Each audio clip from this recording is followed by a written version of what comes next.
The Lion of Sparta, an introduction to Leonidas, ancient Greece, a land of towering myths and legendary heroes. One name echoes through the ages: Leonidas, King of Sparta. He was more than a king. He was the embodiment of Spartan courage and discipline.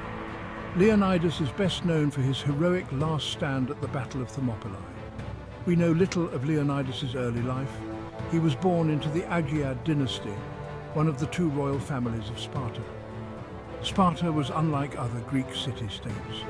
It was a society devoted entirely to military strength. From birth, Spartan boys began their training to become warriors. This rigorous training was called the agoge. Leonidas, as a prince of Sparta, would have endured this system from a young age. He learned the art of war and the Spartan values of duty, honor, and obedience. Born in the agoge, the making of a Spartan warrior. Imagine a childhood dedicated to hardship and physical prowess. Spartan boys left their homes at the age of 7. They learned swordsmanship, hand-to-hand combat, and survival skills. Their lives were about pushing limits and enduring pain. The agoge was not for the faint-hearted. Boys were often pitted against each other in brutal competitions. They learned to fight as a unit, relying on their comrades. This training forged an unbreakable bond between Spartan warriors. It created a sense of brotherhood that transcended family ties. Leonidas, like all Spartan boys, endured this unforgiving system. He excelled in every aspect of his training. He embraced the Spartan values of discipline, self-sacrifice, and loyalty. These qualities would define his reign as king. They would also lead him to his destiny at Thermopylae. The Spartan phalanx, a wall of bronze and courage. The Spartan army was the most formidable fighting force in ancient Greece. At the heart of their success was the phalanx formation. Imagine a wall of shields, bronze gleaming in the sun. This was the Spartan phalanx, a nearly impenetrable formation of heavily armed hoplite warriors. Each hoplite carried a large, round shield, the hoplon, a spear, the doru, and a short sword, the xiphos. They stood shoulder to shoulder, their shields overlapping, forming a protective barrier. The front ranks would thrust their spears forward, creating a deadly wall of steel. The phalanx relied on discipline and coordination. Each soldier had to trust his comrades and hold his position. Any break in the formation could spell disaster. Spartan training ensured that every hoplite knew his role perfectly. They moved as one, a terrifying force on the battlefield.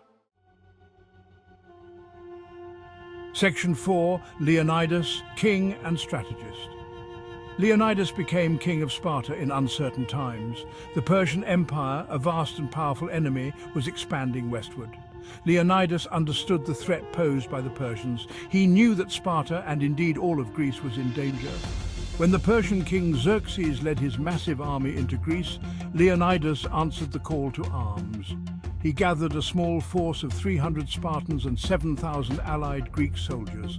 Their mission was to delay the Persian advance at the narrow pass of Thermopylae. Leonidas chose his position carefully. Thermopylae, the hot gates, was a strategic choke point. The narrow pass limited the Persians' numerical advantage. It gave the Greeks a fighting chance. Leonidas knew that this was a suicide mission, but he also knew that their sacrifice could buy precious time for the rest of Greece to prepare for war.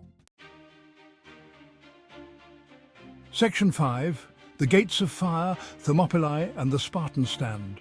The Battle of Thermopylae was a clash of civilizations. On one side, the vast Persian army seeking to conquer Greece. On the other, a small but determined force of Greek warriors led by Leonidas and his Spartans. For 3 days, the Greeks held the pass against overwhelming odds. The Spartans, with their superior training and discipline, inflicted heavy casualties on the Persians. They fought with unmatched ferocity, repelling wave after wave of attacks. But the Persians eventually found a way around the Greek lines, using a hidden mountain path. Leonidas, realizing all was lost, ordered most of his allies to retreat. He remained with his 300 Spartans and a small contingent of Thespian volunteers. They knew they faced certain death, but their courage never wavered. They fought to the last man, selling their lives dearly. The Legacy of Leonidas. The stand at Thermopylae became a symbol of Greek courage and resistance. Leonidas and his 300 Spartans became legends. Their sacrifice inspired the Greeks to unite and defeat the Persians. Leonidas' story transcended the battlefield. The Spartans erected a monument at Thermopylae honoring their fallen king. The legacy of Leonidas continues to inspire us today.